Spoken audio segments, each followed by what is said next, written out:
હાલો friends, ધોરણ 8 વિજ્ઞાન chapter 7 વનસ્પતિઓ અને પ્રાણીઓનું સંરક્ષણ.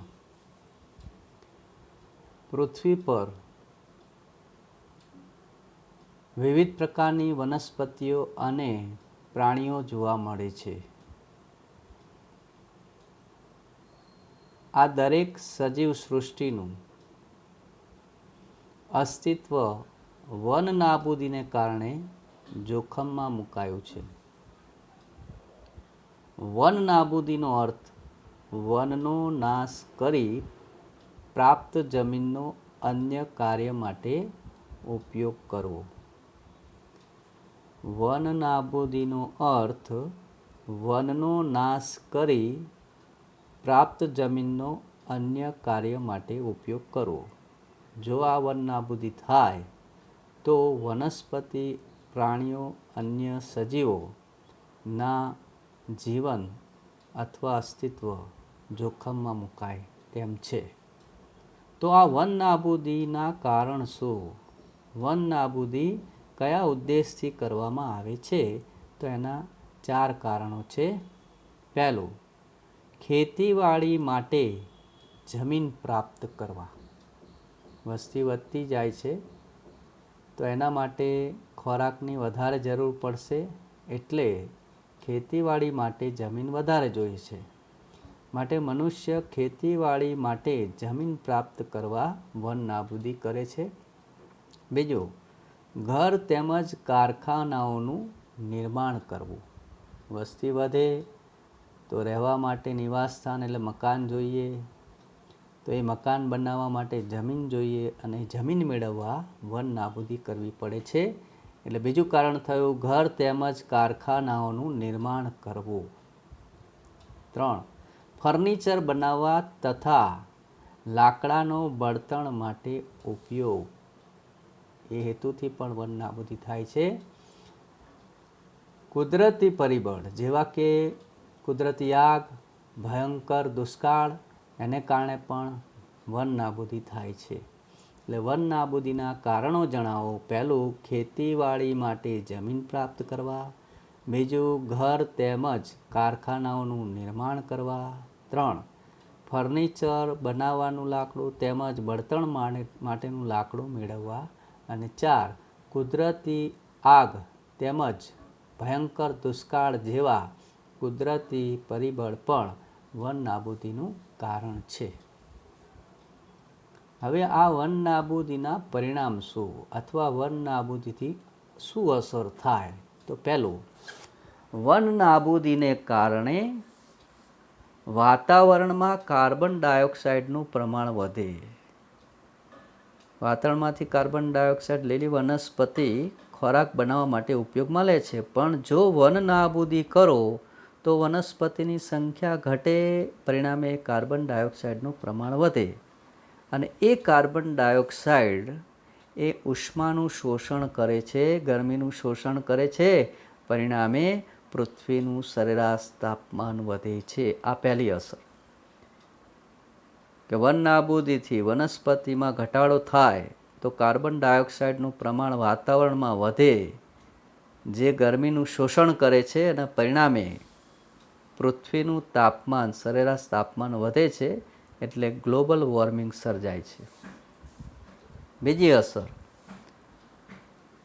વન નાબૂદીને કારણે વરસાદ ઓછો પડે છે, એટલે દુષ્કાળ જેવી કુદરતી આફતોની સંભાવના વધી જાય છે. વન નાબૂદીને કારણે વરસાદ ઓછો પડે છે, પરિણામે દુષ્કાળ જેવી કુદરતી આફતોની સંભાવના વધી જાય છે. ચોથી અસર, વન નાબૂદીને કારણે જમીનની પાણી સંગ્રહ કરવાની ક્ષમતામાં ઘટાડો થાય છે. આથી પૂરની સ્થિતિ પણ સર્જાઈ શકે છે. અને ચોથી અસર, વન નાબૂદીને કારણે જમીનનું ધોવાણ વધે છે અને પરિણામે ધીમે ધીમે ફળદ્રુપ ભૂમિ રણમાં ફેરવાઈ જાય છે, જેને રણ નિર્માણ કહે છે. તો આ રીતે વન નાબૂદીથી 4 અસરો આપણે સમજાવી શકીએ. અલગ અલગ પ્રશ્નો આમાંથી બને. વન નાબૂદી કોને કહેવાય, વન નાબૂદીના કારણો જણાવો, વન નાબૂદીની અસરો અથવા તો વન નાબૂદીના પરિણામો જણાવો. હવે આગળ જઈએ. વન તેમજ વન્ય જીવનનું સંરક્ષણ. આપણે જોયું કે વન નાબૂદીને કારણે વનસ્પતિ, પ્રાણી અને અન્ય જીવોના અસ્તિત્વ જોખમમાં છે. તો એ દરેકનું સંરક્ષણ જરૂરી છે. એના માટે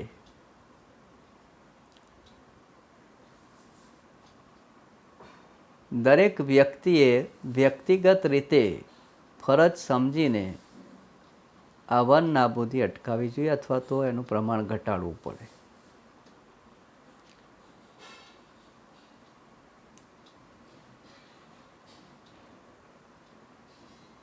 આપણા વ્યક્તિગત પ્રયત્નો તેમજ સમાજના પ્રયત્નોથી વિશેષ સરકારી સંસ્થાઓ પણ વન તેમજ વન્ય પ્રાણીઓના રક્ષણ માટે કાર્યરત છે.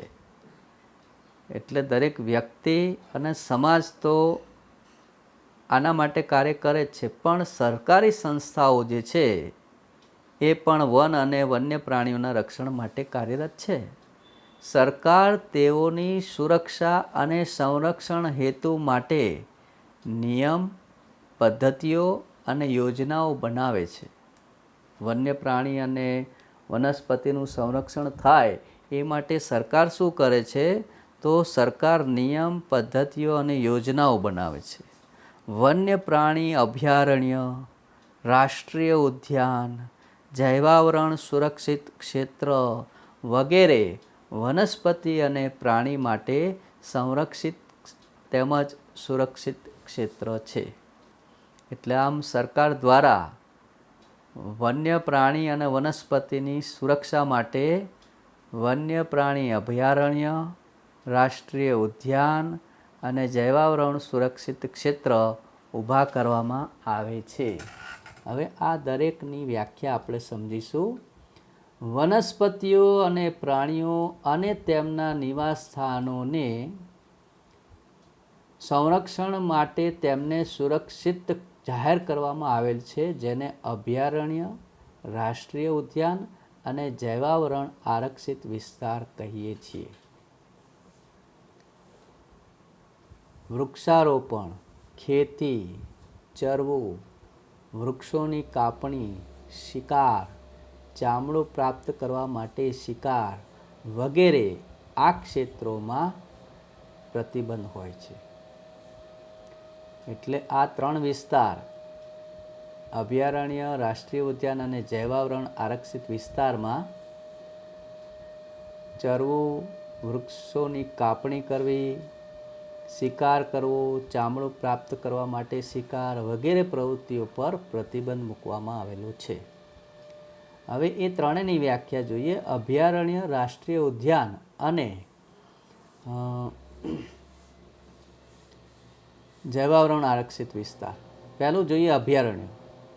અભયારણ્ય એટલે એવો વિસ્તાર જ્યાં પ્રાણીઓ તેમજ તેના નિવાસ કોઈપણ પ્રકારની ખલેલથી સુરક્ષિત હોય.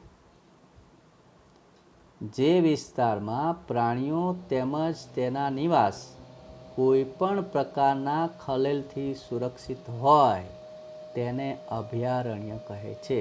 અભયારણ્ય એટલે એવો વિસ્તાર કે જેમાં પ્રાણીઓ અને તેમના નિવાસ કોઈ પણ પ્રકારના ખલેલથી સુરક્ષિત હોય છે. એટલે એ ડર વગર, ભય વગર વિચરણ કરી શકે, હરીફરી શકે, ખોરાક મેળવી શકે, કોઈ પણ ડર વગર એવો વિસ્તાર એને આપણે અભયારણ્ય કહીએ છીએ. રાષ્ટ્રીય ઉદ્યાન વન્ય પ્રાણીઓ માટે આરક્ષિત ક્ષેત્ર જ્યાં તે સ્વતંત્ર રૂપે નિવાસ તેમજ પ્રાકૃતિક સંસાધનોનો ઉપયોગ કરી શકે છે. એટલે રાષ્ટ્રીય ઉદ્યાનનો અર્થ છે વન્ય પ્રાણીઓ માટે આરક્ષિત ક્ષેત્ર જ્યાં તે સ્વતંત્ર રૂપે નિવાસ તેમજ પ્રાકૃતિક સંસાધનોનો ઉપયોગ કરી શકે છે. અને જૈવાવરણ આરક્ષિત વિસ્તારનો અર્થ થાય વન્ય સજીવો, વનસ્પતિઓ તેમજ પ્રાણીઓ અને તે વિસ્તારના આદિવાસીઓનો પારંપરિક રીતે જીવન પર્યાય હેતુ માટે વિશાળ સુરક્ષિત વિસ્તાર. એટલે જૈવાવરણ આરક્ષિત વિસ્તાર એ પણ એક મોટું ક્ષેત્ર છે કે જ્યાં વન્ય સજીવો, વનસ્પતિઓ, પ્રાણીઓ અને આદિવાસીઓનો પારંપરિક રીતે જીવન પર્યાય હેતુ માટે વિશાળ સુરક્ષિત વિસ્તાર છે.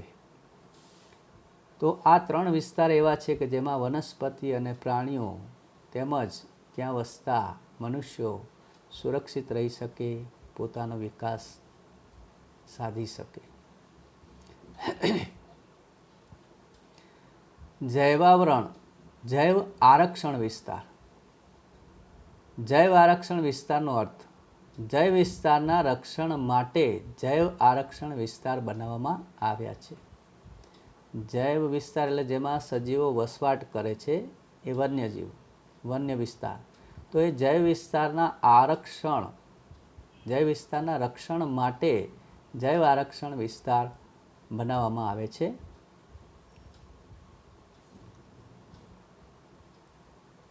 પંચમઢી જૈવાવરણ આરક્ષિત વિસ્તારમાં સાતપુડા નામનું એક રાષ્ટ્રીય ઉદ્યાન અને બોરી તેમજ પંચમઢી નામના 2 વન્ય પ્રાણી અભયારણ્ય આવે છે. એટલે ઉદાહરણ સ્વરૂપે આપણે પંચમઢી જૈવાવરણ આરક્ષિત વિસ્તારમાં સાતપુડા નામનું એક રાષ્ટ્રીય ઉદ્યાન અને બોરી તેમજ પંચમઢી નામના 2 વન્ય પ્રાણી અભયારણ્ય બનાવવામાં આવેલા છે.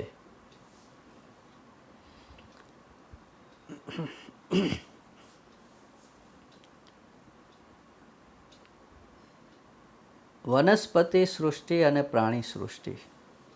બાળકોએ ભ્રમણ કરતી વખતે જૈવાવરણ આરક્ષિત વિસ્તારની લીલોતરીની પ્રશંસા કરી અને ઊંચા ઊંચા સાગના વૃક્ષો તેમજ વન્ય પ્રાણીઓને જોઈને ખુશ થયા. પહેલી અચાનક એક સસલું જોઈ તેને પકડવા પ્રયાસ કર્યો. તે તેની પાછળ દોડી પ્રોફેસર અહેમદે તેને અટકાવી સમજાવી કે પ્રાણી તેમના નિવાસસ્થાનમાં ખુશ રહે છે, આપણે તેને પરેશાન કરવા નહીં. માધવજીએ સમજાવ્યું કે કેટલાક પ્રાણીઓ તેમજ વનસ્પતિઓ કોઈ વિશિષ્ટ વિસ્તારમાં જોવા મળે છે. આવા વિશિષ્ટ વિસ્તારમાં જોવા મળતી વનસ્પતિઓને તે વિસ્તારની વનસ્પતિ સૃષ્ટિ અને પ્રાણીઓને પ્રાણી સૃષ્ટિ કહેવાય છે. એટલે 2 વ્યાખ્યા નવી છે. કેટલાક પ્રાણીઓ તેમજ વનસ્પતિઓ કોઈ વિશિષ્ટ વિસ્તારમાં જોવા મળે. જેમ કે આપણે સિંહ છે તો એ ગીરના અભયારણ્યમાં જોવા મળે. તો એ રીતે કેટલાક પ્રાણી તેમજ વનસ્પતિ એ કોઈ વિશિષ્ટ વિસ્તારમાં જોવા મળે છે. આ વિશિષ્ટ વિસ્તારમાં જોવા મળતી વનસ્પતિઓને તે વિસ્તારની વનસ્પતિ સૃષ્ટિ અને પ્રાણીઓને પ્રાણી સૃષ્ટિ કહેવામાં આવે છે. સ્થાનિક જાતિઓ. વનસ્પતિ અને પ્રાણીઓની એવી જાતિઓ કે જે કોઈ એક જ ક્ષેત્રમાં વિશિષ્ટ રૂપે જોવા મળે તેને સ્થાનિક જાતિ કહેવાય. વનસ્પતિ અને પ્રાણીઓની એવી જાતિઓ કે જે કોઈ એક જ ક્ષેત્રમાં વિશિષ્ટ રૂપે જોવા મળે તેને સ્થાનિક જાતિ કહેવામાં આવે છે.